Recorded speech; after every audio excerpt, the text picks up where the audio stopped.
So I don't think there was any moment per se wherein I had to, at the time, to sit and think about things. I was very, very busy doing the experiment in science.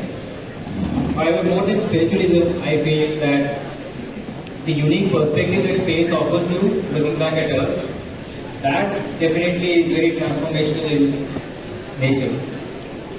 It is not spiritualism, but it's the overall feeling of looking at Earth from the outside, where you've always been. Everybody whom we know have always been on that planet. And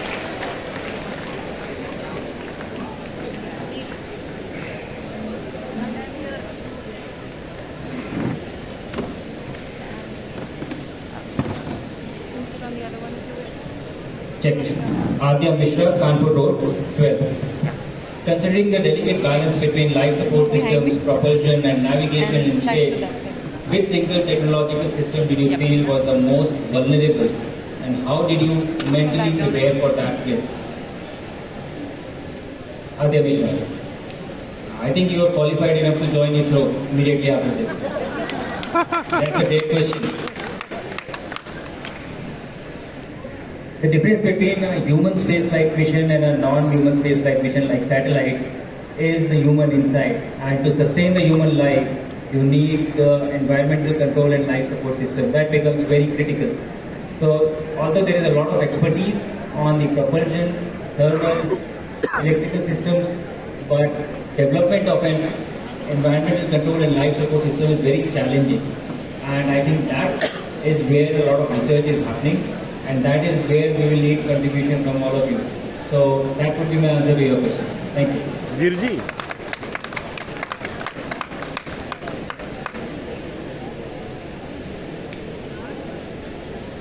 Ishan Singh, Cambridge.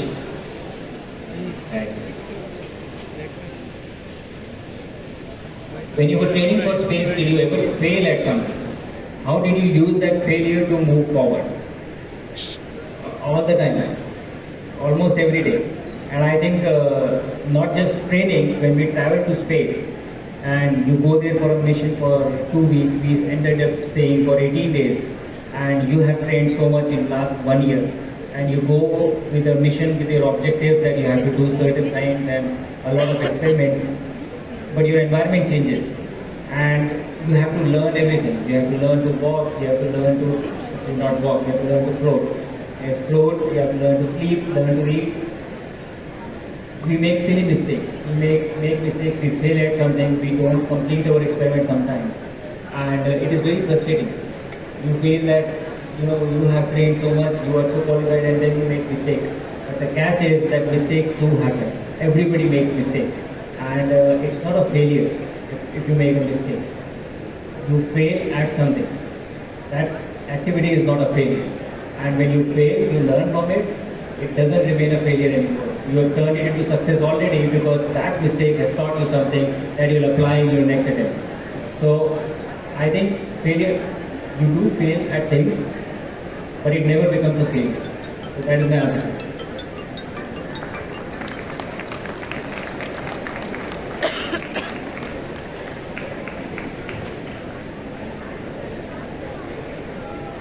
Syed Raza Rizvi, Chowk Branch.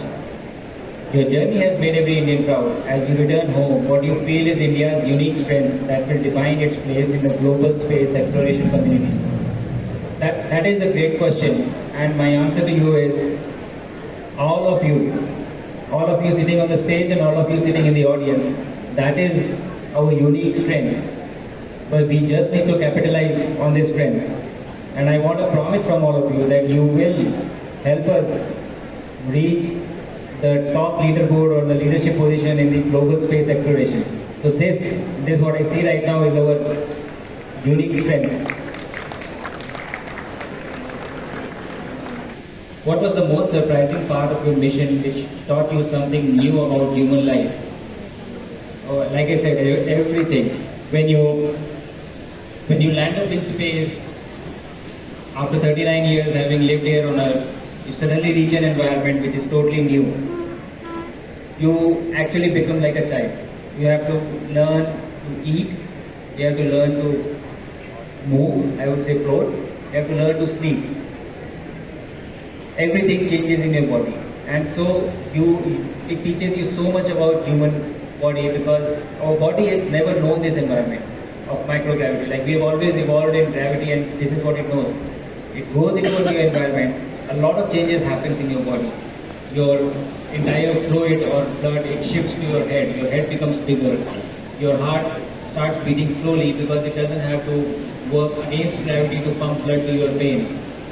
You start losing muscle, everything in your stomach starts floating, like it is, you feel it up your chest, you don't feel hungry for some days. And there are other changes that happen, but within 3 to 4 days, the human body adapts to this new normal and everything becomes okay.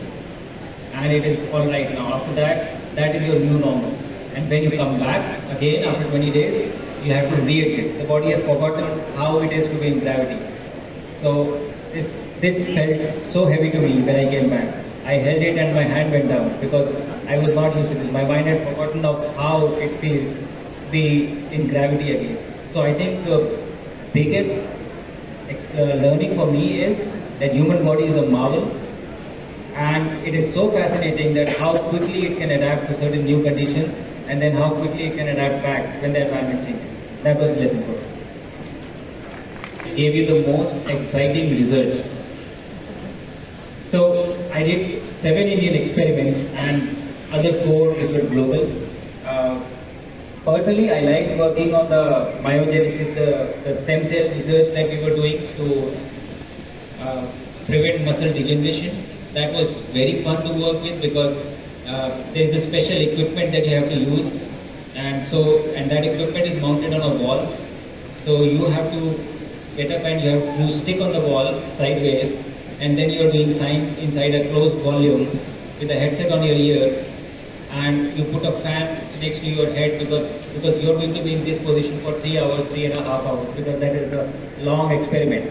And so you have to put a fan next to you so that the carbon dioxide that you are breathing doesn't stay there. It has to be pushed away.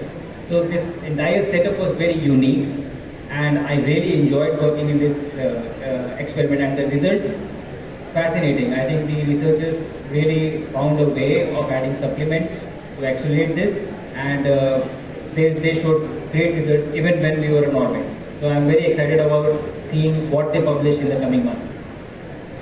I'm sure you are equally excited, children. A louder round of applause. This definitely deserves. Great learning that is happening. My dear students, इतने थके हुए हैं, फिर भी बोल रहे हैं। आपको हंसी आ रही है? मुझे लगता है पार्टी में मुझे भी चुप करा देगी। नहीं,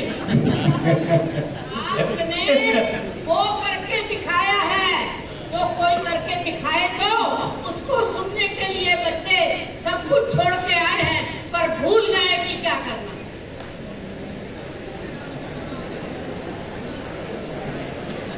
Anima Mishra. 2 more valuable questions we have time for. What challenges or emergencies did you face in space? How were they handled?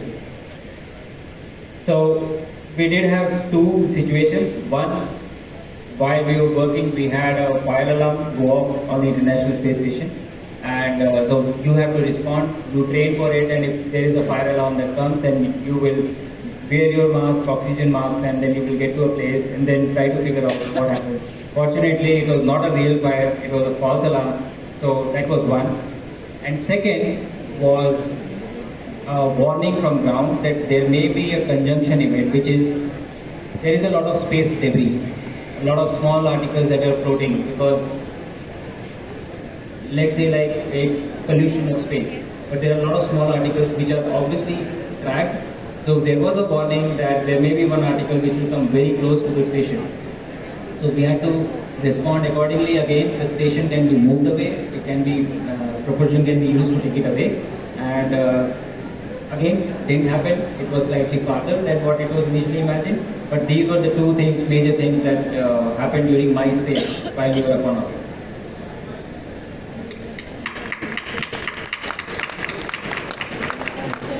So now this is the last question. Absolutely rapt attention, children. Radhika Chaturvedi, Rajendra Nagar. How long did you take to stabilize your destabilized state after deboarding? when I splashed down, I was not really feeling bad. I was feeling okay. And I thought that once they pick me up, I will be able to walk. But the minute they lifted me and I took my first step, I fell down and like they had to hold me. And then the second step, again I fell down, and the third step. So, in spite of feeling okay, I think the brain forgets of what it takes to, or how much effort it takes to stop your body from falling down, or even just small things. Whatever, like I was saying, that you get used to gravity again, and then gradually it takes time for you to build up your strength, or just rewire your brain to learn how to behave in gravity. Like I said, the phone felt heavy. But later on the phone, when I was in the capsule and we were coming back during the re-entry, when the plasma is there, when there is fire all around the capsule, the G load started to build up. And I remember this, I felt very heavy in my neck. I was trying to lift up to look at the fire that was all around the capsule, and the neck felt heavy. I said, we must be under a lot of G's. And I looked at the G meter, it was showing 0.3 G. So the eyelids, when you open, they feel heavy. That is the kind of difference that happens when you come back. So again, body takes about 4 to 5 days to come back to almost normal. But fully recovery, I think it will take about 7 days. They clear you for a lot of things. But your muscle strength and your aerobic conditioning, they take more time to come back. Thank you. Thank you so much.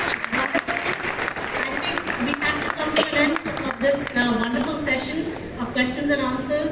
We would have loved if Shubhanshu could have answered all the questions, but time does not allow for that. But thank you so much, Shubhanshu Shukla, for the wonderful answers that you've given. The questions that the children have asked, congratulations children for asking such intelligent, searching questions that show that you're curious, really bright young minds, and you are budding scientists and inquirers and explorers. Thank you so much for that. And I'd like Shubhanshu to stay up on stage, just have one picture with them. And I would like to request Kamna Shukla to come up, because next is that we're going to have some CMS songs, and that will be the last item of the day. Some old CMS songs. And children, we're going to sing those songs only if you sing them. Will you raise your hand if you're going to sing those familiar, favorite CMS songs? Raise your hand, because we will not be singing it if you don't. I need to see your hands right up. Everybody's hands right up. Those who don't want to sing, they can leave the hall. Everybody has to sing in order to stay in the hall. Girls on the right at the top. The girls here on the right. You're looking somewhere else. अरे भाई साहब Manish.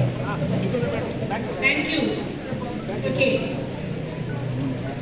Right, we can make a start. We want everybody to sing. This is a very special thing for Kamna and Shukla, because these are the old CMS songs that they would have sung in their days. These are the constant, all-time favorite songs of CMS. And I think we should make a start, and even the children who are standing there will sing.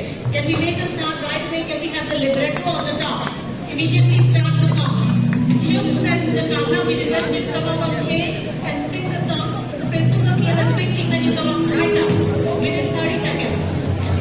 30 seconds. whole video will be available on YouTube. I'll show the link. Okay, you are जो करके दिखलाया नहीं है आसान का